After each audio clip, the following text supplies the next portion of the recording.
football stadium erupts in cheers as the Super Bowl reaches its climactic moments. Fans raise their arms in celebration, unaware of the small nuclear device hidden beneath the stands. In an instant, the blinding flash transforms jubilation into apocalypse. This shocking scene from the sum of all fears represents Hollywood's most terrifying visualization of nuclear terrorism on American soil.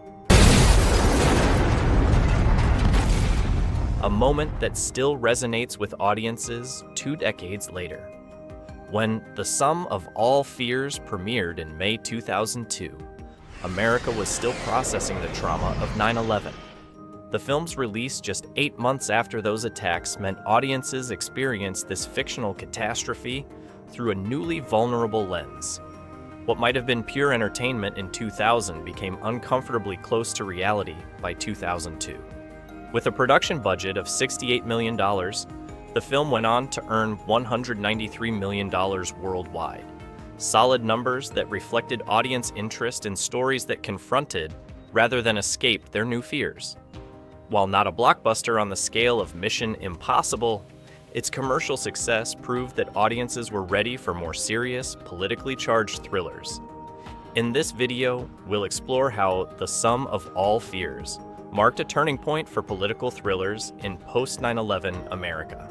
From its haunting depiction of catastrophic terrorism to its reimagining of Jack Ryan as a younger analyst finding his way, the film captures a unique moment when entertainment couldn't avoid reflecting our darkest anxieties. We'll examine why, despite mixed reviews, this film remains a fascinating time capsule of a nation grappling with a new era of uncertainty. What sets The Sum of All Fears? Apart technically is its unflinching portrayal of nuclear devastation. Director Phil Alden Robinson didn't just show an explosion, he meticulously crafted a sequence that begins with the stadium's destruction and extends to its aftermath. The haunting shots of Baltimore's skyline as the shockwave approaches, followed by hospital scenes of radiation burns and emergency responders in hazmat suits, brought a documentary-like realism to what could have been just another action set piece. Visually, the film operates in 2 distinct modes that heighten its tension. Political scenes in Washington, Moscow, and CIA headquarters employ a cool, desaturated palette with stable camera work, creating a sense of sterile professionalism. This contrasts sharply with the handheld camera sequences following the terrorists, bathed in shadows and warm tones that suggest hidden dangers. When these visual worlds collide during the nuclear detonation, the effect is jarring and effective. The production faced extraordinary challenges after September 11th struck during post-production. While many studios delayed or altered terrorism-themed films, Paramount made the controversial decision to move forward with minimal changes. Editor Neil Travis revealed in later interviews that they actually toned down the bombing sequence, which was originally more graphic. "We had to find the balance between honest portrayal and exploitation," Travis noted. "Some footage we shot was simply too reminiscent of the Twin Towers aftermath." Perhaps the most fascinating behind-the-scenes element was screenwriter Paul Adonasio's decision to change the antagonists from Clancy's original Islamic terrorists to neo-Nazi extremists. This choice, made years before September 11th, proved unexpectedly prescient in shifting focus from standard Cold War dynamics to the dangers of non-state actors and extremist ideologies. It demonstrated how terrorism could exploit tensions between major powers rather than emanate directly from them. The film's technical approach to depicting global crisis would influence political thrillers for years to come. Its realistic portrayal of situation rooms, intelligence analysis, and the chaotic government response to catastrophe became a template for everything from Homeland to Zero Dark 30. The way information moves, or crucially fails to move, between agencies becomes as important as any action sequence. As we examine the performances that brought this technical framework to life, we see how the casting of Ben Affleck as a younger Jack Ryan represented not just a changing of the guard for the franchise, but reflected America's sudden awareness that the next generation would face challenges their predecessors never imagined. In the face of new threats, experience alone wouldn't be enough. Adaptation and fresh thinking would prove essential, both for Jack Ryan and for a nation suddenly confronting unprecedented dangers. The performances in The Sum of All Fears are anchored by Ben Affleck's portrayal of Jack Ryan, a controversial casting choice that marked a significant departure from previous iterations. Unlike Harrison Ford's seasoned analyst or Alec Baldwin's confident operative, Affleck plays Ryan as a brilliant but inexperienced intelligence officer, thrust into a crisis beyond his preparation. This vulnerability shows most clearly when Ryan first presents his analysis to the president, his voice cracking slightly as he admits, "I'm just an analyst." This moment of self-doubt humanizes the character while establishing the film's exploration of expertise versus authority. Morgan Freeman's performance as CIA Director Cabot provides the perfect counterbalance to Affleck's youthful energy. In the scene where Cabot first recruits Ryan for a Moscow assignment, Freeman conveys decades of Cold War experience with just a subtle change in his expression when Ryan naively suggests Soviet motives. The Soviet Union? Freeman's Cabot corrects, Russia. This simple exchange encapsulates the film's theme of old threats in new forms, and how institutional memory can both help and hinder crisis response. The film's most devastating sequence remains the Super Bowl bombing, where director Phil Alden Robinson makes the bold choice to follow nameless victims in the moments before detonation. A beer vendor, a security guard, fans cheering. These brief character sketches make the subsequent destruction not just spectacular, but emotionally resonant. The explosion itself is followed by Ryan's frantic attempts to reach his girlfriend in the hospital. A personal story amid national catastrophe that grounds the film's geopolitical stakes in human terms. Liev Schreiber's portrayal of CIA operative John Clark adds another crucial dimension as the film's action component. His cold efficiency during the interrogation scene, where he matter-of-factly threatens a suspect while Ryan watches uncomfortably, highlights the moral compromises that intelligence work often requires. "This is where I go to work and you go home," Clark tells Ryan, establishing the ethical boundary between analysis and operations that challenges Ryan's idealism. These performances collectively reinforce the film's central theme: how miscommunication and misinterpretation between nations can escalate toward disaster. Each character represents a different approach to intelligence: Ryan's academic analysis, Cabot's institutional experience, Clark's field operations, all proving both necessary and insufficient on their own. The scenes of American and Russian leaders misinterpreting each other's defensive actions as aggressive mirrors the film's release in an era where America was redefining who its enemies were and how to respond to them. The casting transition from Harrison Ford to Ben Affleck proved controversial among fans, but reflected Hollywood's need to adapt the Tom Clancy franchise for a younger audience. Interestingly, Affleck was initially reluctant to take the role, concerned about following Ford's established portrayal. Producer Mace Neufeld later revealed that Affleck's hesitation actually informed his performance. His uncertainty about filling those shoes translated perfectly to Ryan's uncertainty about filling the role history thrust upon him. When The Sum of All Fears premiered in May 2002, critics delivered notably mixed verdicts.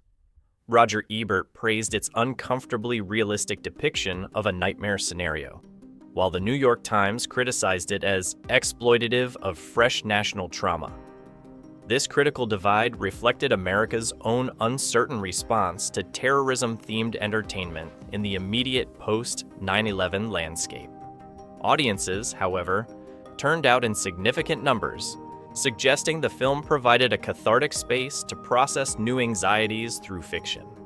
Over the past 2 decades, perception of the film has evolved considerably. What initially seemed like uncomfortable timing now appears prescient in its exploration of non-state actors exploiting superpower tensions. Modern viewers often comment on how the film's concerns about weapons proliferation and miscommunication between nations have only grown more relevant in an increasingly multipolar world. Online discussions frequently cite the film as the last pre-war on terror Jack Ryan story, marking its unique position bridging Cold War spy thrillers and contemporary security narratives.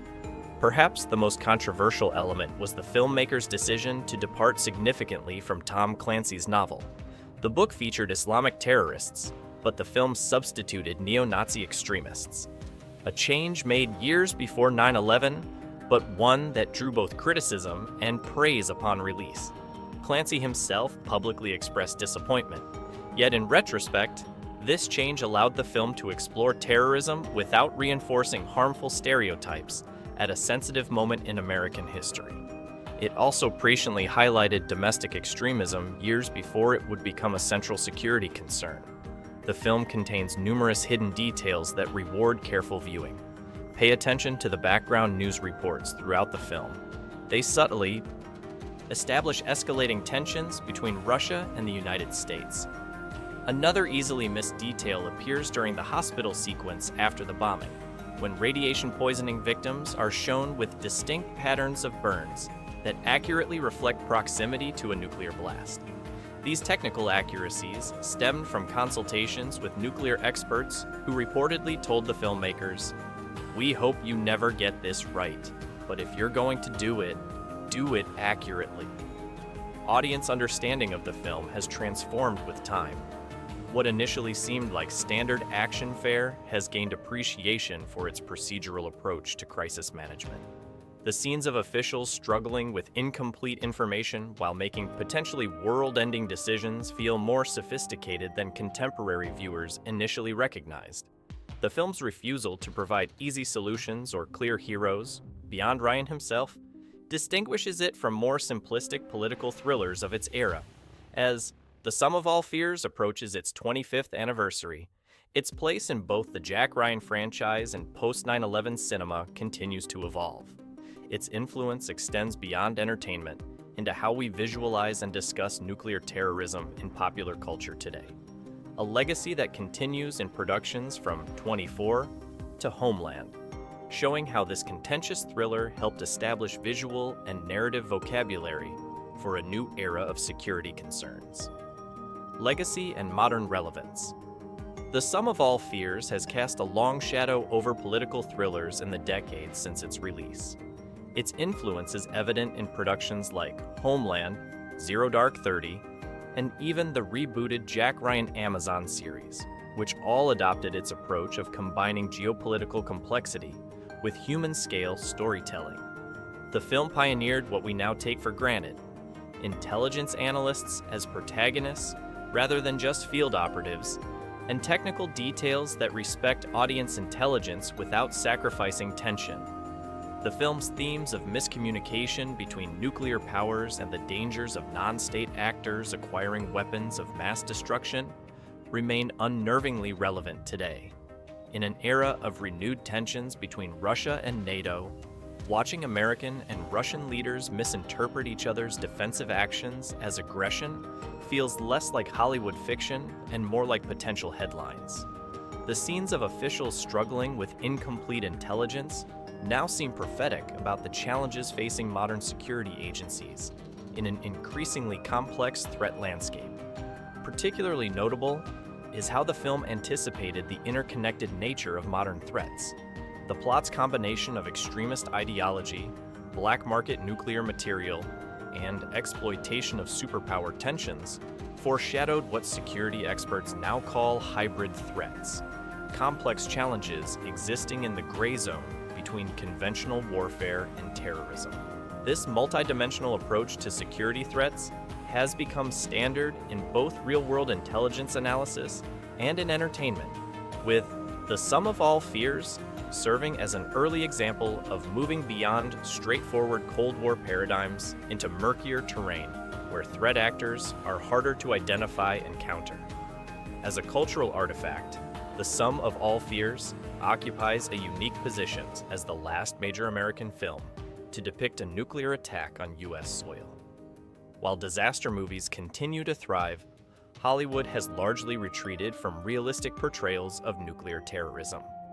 This self-imposed restraint makes the film's unflinching Baltimore sequence an even more powerful statement 2 decades later, a visualization of the unthinkable that forced audiences to confront possibilities they preferred to ignore.